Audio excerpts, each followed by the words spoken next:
refresh our knowledge or obtain new learnings from our series of lectures this afternoon. So at this point, let us all hear a message coming from one of the guests whom we are very honored to have with us this afternoon.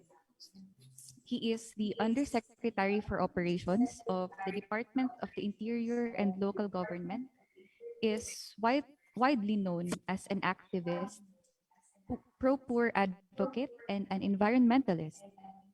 He is a certified public accountant and a certified management accountant, which degree he got from Australia. So he finished his master's in business administration with a gold medal for academic distinction at the Ateneo Graduate School of Business under Regis University Executive MBA program. He placed 16th out of the 9,900 examinees in the 2016 licensure exams for real estate brokers. Prior to joining the Duterte administration, he was the chief executive officer, the chief finance officer, and sat in the board of a number of corporations. He is also a professor of financial management and accounting at the Ateneo Graduate School of Business. As the DILG Undersecretary for Operations, he supervises the following services. Um, the Planning Service, the Information System and Technology Management Service, the Financial Management Services, and the Administration Service of the DILG. He also supervises the Program Management Office of the Resettlement Governance, the Bantay Korapsyon Program, the Beach Tourism Management Team, and the Manila Bay Conservation and Rehabilitation Program. He is also the DILG IATF Focal on Validation and Screening Committee. He is also the DILG Chairman and the DILG Focal on the National Vaccine and Immunization Program. He was widely known for spearheading and defending the Boracay Island rehabilitation. Ladies and gentlemen, please help me welcome Undersecretary Epimaco Densing III, the Undersecretary for Operations of the DILG. Thank you very much, Attorney Lisa May, for the introduction. Pwede man nimo shortcuton untag, igo na lang nimo ang Bisayang dako sa DILG, si Undersecretary Densing. So may hapon sa inyong tanan. Buenos dias. First of all, I'd like to take this opportunity to thank everybody that despite the ongoing pandemic that we're experiencing, you've managed yourselves to be part of this program today. This webinar specifically focusing on public accountability of local officials and of course the importance of the civil society organizations in the fight against corruption in this present government right now. As already mentioned several times by our initial speakers, we've always heard the phrase public office is a public trust. This only means that public servants are at all times accountable to the people. And we are doing this webinar for you to be reminded of accountability. And if you break this accountability, what will happen to you? What will happen to us? And what is our responsibility or liability? That's why we must always protect the integrity of government by serving the public with maximum responsibility, accountability, efficiency in our work, and of course, adhering to the highest moral standards. Bilang mga kawanin ng gobyerno, tayo ay may pananagutan sa taong bayan. Kaya nga tayo nagdesisyon na maging public servant or serbisyo publiko dahil gusto natin paglingkuran ang taong bayan. At sa paglilingkod na ito, kailangan lagi tayong tapat, lagi tayong mahusay sa ating ginagawa, at dapat wala itong bahid ng anumang korupsyon. The Philippine Constitution itself provides that the state must maintain honesty and integrity in the service of the public. And I take positive and effective measures against, and we should always take positive measures against graft and corruption.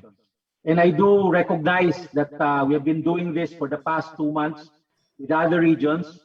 I salute the DILG Region IX, led by RD Pai Abutasil, and of course ARD Arnel Budio, who are present this afternoon. I also congratulate all of you local officials, the mayors present, members of the Sangguniang Panlalawigan, Sangguniang Panglunsod, Sangguniang Pambayan. I think I saw some officials of the local government, the barangays. Nagpapasalamat po ako sa inyo. At syempre yung ating mga kasama sa DILG, our field officers, and more importantly, the presence of the members of the civil society organization who are here also to learn the various laws that impact public service. Even the local government code has already mentioned the fact that there is transfer in control and responsibility in the delivery of public services to the local government units. That is why in the transfer of these powers to the local government units, the code also had provided grounds for disciplinary actions for unlawful, unethical, and illegal acts. Over the years, the government has provided mechanisms by which unscrupulous local officials will be reprimanded and penalized. And this is what we are about to learn, re-echo, and to be reminded and remember. Some of these laws include Republic Act 3019, which is the Anti-Graft and Corrupt Practices Act, the Crime of Plunder Act, the Revised Penal Code and its provisions applicable to this, and of course the Code of Conduct and Ethical Standards for public officials and employees. For the DILG, this has been the marching order by Secretary Eduardo Año upon instruction also or pronounced by the President, by our President Rodrigo Duterte.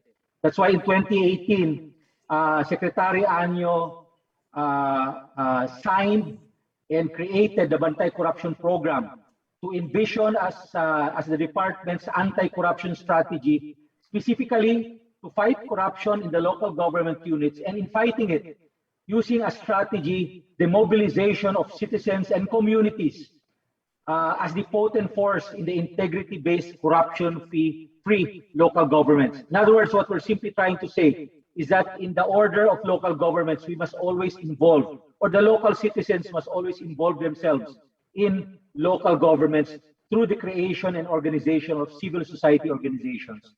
And this is the reason why the DILG signed DILG Memorandum Circular 2021-012, directing the local government units to create and organize a CSO desk and ensure the protection of CSOs and ensuring their participation in local governments and local governance. This is the reason why we're saying that the Bantay Korapsyon is anchored on the participatory governance framework. In other words, the whole process of governance must involve the ordinary citizens through civil society organizations. And as we say, that the best governance right now is involving the people. There must be a collaborative effort of the government and its people to combat corruption.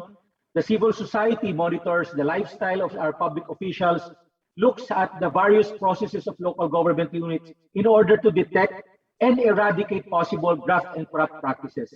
This contributes to the gathering of information, and such information is then evaluated by the Bantay Korapsyon officials prior to the endorsement before the proper institution. Over the last 3 years, the Bantay Korapsyon program has already filed a number of cases in the Office of the Ombudsman, more than 50 of them, together with filing cases with the Commission on Audit and the Commission of Civil Service. And more importantly, for the first time in the history of the DILG, we even had one mayor dismissed from service because of corrupt practices in his local government unit. And we will continue to do this. We've already received more than 1,000 complaints. We've evaluated all of them one by one. We've already had a lot of local chief executives explain complaints that have evidence. And again, this resulted to a number of filings of cases. But we are also fair to the local officials. We make sure that if we file these cases, we have enough evidence to carry the cases against them in the proper office, institutions like the Office of the Ombudsman. That's why, to emphasize integrity and accountability in government service will strengthen the trust of the public. And again, to re-echo, this webinar intends to tell you or remind you of your responsibilities as local officials and employees to protect the integrity of the government and be reminded of your sworn duties as public officials. This will also provide the civil society the knowledge as regards the existing laws and statutes by which they can anchor their corruption complaints. And this is to remind everyone that in order for us to change the system and to eradicate the culture of corruption, we must act together. Mao gani sige na akong ingnon, ang tinuod na pagbago dili lang limitado sa pagbago sa atong sistema o struktura sa gobyerno. Kinahanglan pod na kitang mga tawhana magbago sa atong mga kaugalingon. Whether we are ordinary citizens or people in government, we must change ourselves, our culture. Kaya nga po, ang totoong pagbabago ay tayo. Tayo ang pagbabago. Ang aktibong koordinasyon ng taong bayan at pamahalaan ay esensyal sa pagpapanagot ng mga korap na opisyal. Ang kolektibong aksyon at mahalaga na pagbabago ng sistema tungo sa mabuting pamamahala ay nasa sa ating lahat. Kasama na dyan ang ordinaryong mamamayan. We may not be able to change or bring down corruption today, tomorrow, the next few weeks, or the next few months. But I tell you, since we have started attacking corruption in the local level, corruption or local officials stealing money of the people has already gone down, resulting to more projects to the people, as this money, instead of going to the pockets of unscrupulous local officials, has gone down to the implementation of many projects that have benefited many of our fellow Filipinos. Kaya ulitin ko po, sama-sama po natin labanan ang korupsyon. Tayo po ang pagbabago. Mayang hapon ka natong tanan, pag-ayo-ayo lang mo, ug amping kanunay kay wala pa na humaning atong pagkontra sa pandemic kaning COVID-19, and I wish everybody to be safe always every day. Thank you very much, and again, good afternoon.